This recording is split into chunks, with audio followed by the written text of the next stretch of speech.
Let's learn how to use audio effects in our productions. Now we're talking about sound effects and the fun stuff. So what we're going to do is drag our voice file that we have been using simply from this over here, if you have it in your files, or just simply open the actual files that I've given you, the project files, and go in and just drag the voice.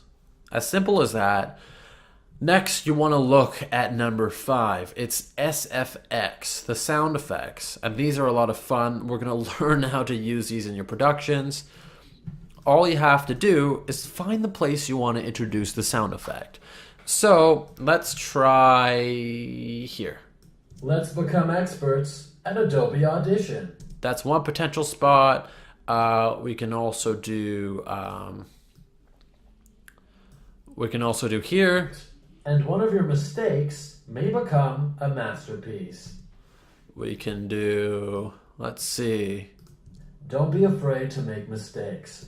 Don't be afraid to make mistakes. That's a good part. So we're going to drag. Again, we're going to drag it to don't be afraid to make mistakes. If you want to know where that is on the timeline, look between 20 seconds and 25 seconds. It's right here. So go ahead, either watch or go and follow along and pause this video. We're going to cut everything around it and then delete it. Okay, so we want to introduce the sound effect right after there. We can either move this and put the sound effect here and have the clip run all the way through, or we can just have that sound bite and then have the sound effect. So I'm going to do it 2 ways and not delete everything to begin with, just to show you. So let's try this. So that's a sound effect example. Let's see what the second one is. I'm gonna go with that one. So we're gonna do, this is almost like a rewind sound. We're going to cut everything around the rewind sound, and we are going to then highlight them or click them and then hit the delete button on our keyboard. Then we're going to put it right between, and as you can see, I'm hitting this mute button so it doesn't make horrible noises when I drag this around, and we're gonna play this. With, don't be afraid to make mistakes. Because practice makes perfect. So that's how you introduce a sound effect. Simply download the sound effect. I provided you with some you can use in your own productions. They are copyright free, so feel free to use them. But what I recommend you do is find a place to download this audio. Either use audio blocks or find copyright-free content.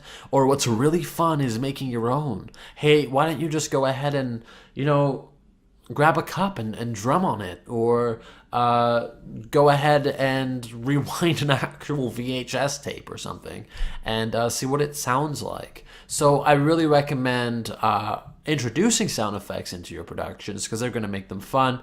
But if you're using serious sound effects, they're going to give it a whole new level of depth. It's as simple as cutting the sound effect and dragging it in. Lots of people prefer to keep that sound effect separate from their voice track because instead of putting it in background, you may want to make VFX or SFX, a sound effects menu item, or a track, so that it's separate from your background music. There's so many different ways, but if you're just playing to have one track, feel free to drag them together like that, and then go ahead and make more productions, because the more you practice this, the more seamlessly you're going to be able to integrate sound effects into your voice recordings. Enjoy.